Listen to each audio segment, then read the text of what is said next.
Pardon? They do temperature control systems. It's their own company, the 80 milligram incorporated up in Buffalo, New York. They started out in solar.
fire started in 27 last year.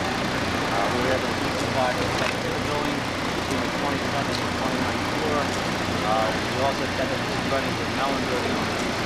We're trying to work out now some plans on what streets we're going to make closed. We're going to be here for several days. We do have a very serious problem on the 27th and 28th floor with the facade that's hanging there. We may have to, we're going to have to definitely re-roof the sheriff's prison and access in the city hall. We're also going to maybe have to shut down the southwest part of the city hall to lose that. And I'm sure Meridan will be welcome to close tomorrow. What about the structural stability of the building?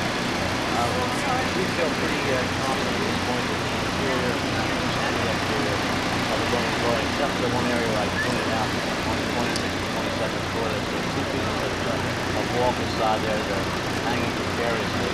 That's what we're concerned about. Is there any idea when things could get back to normal downtown? Any idea when things might be able to return to normal downtown? Not as the director and the police are making that assessment now, but you'll probably lose South Penn Square, Broad Street there, and the areas around City Hall well into tomorrow. It should not affect the subway, and it's going to affect the employees in both the Mellon building and the Meridian building there, and probably City Hall. Can you give us a rundown on the extent of this fire, how far, how high it went?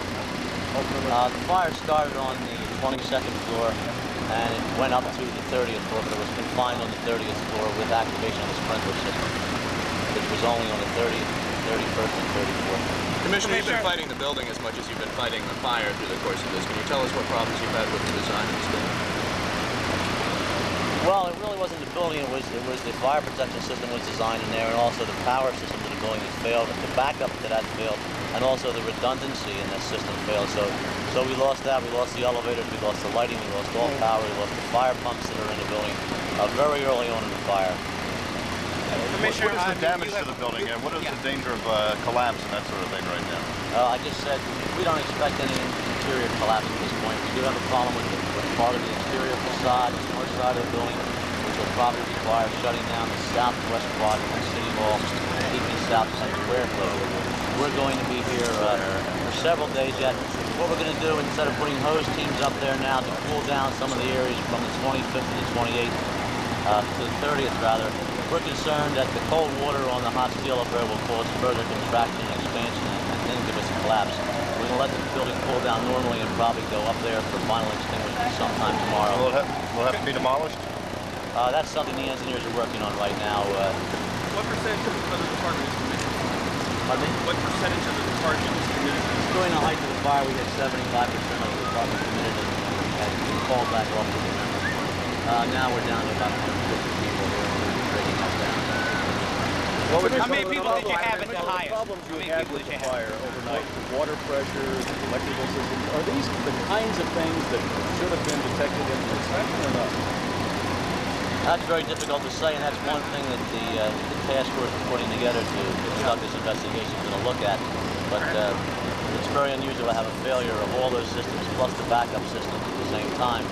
But the investigation will, Commissioner, answer those questions. how many people did you have at the height? I mean, how many The height firefighters? of the fire, we had approximately 300 positions, 400.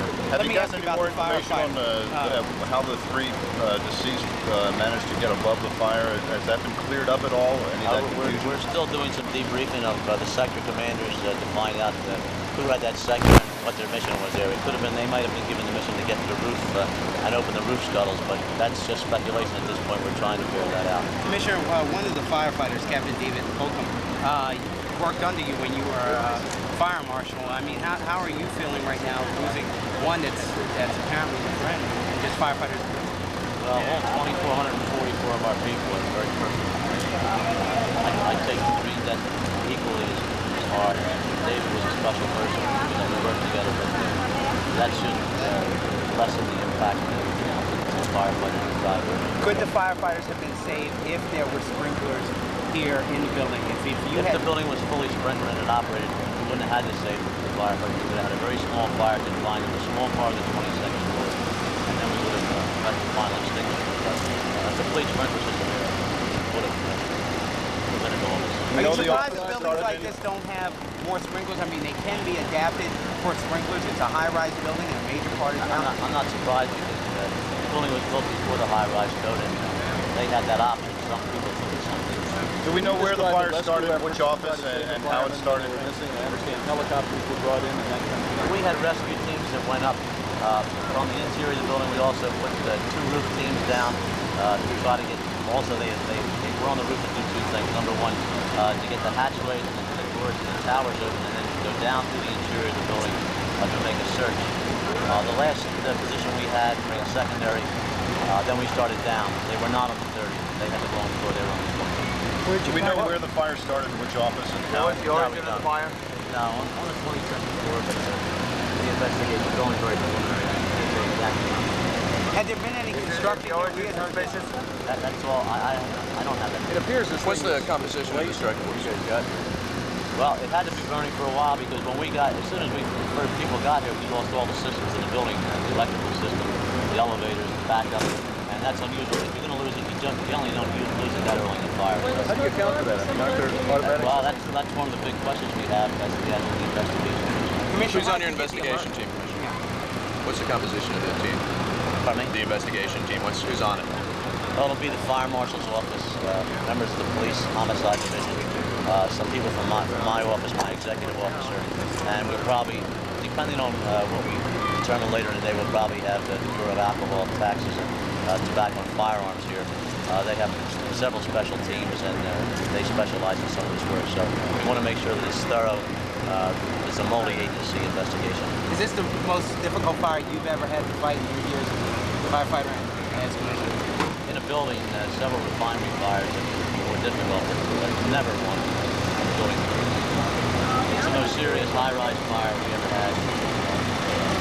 Any indications at all yet to indicate that it might be a suspicious charge?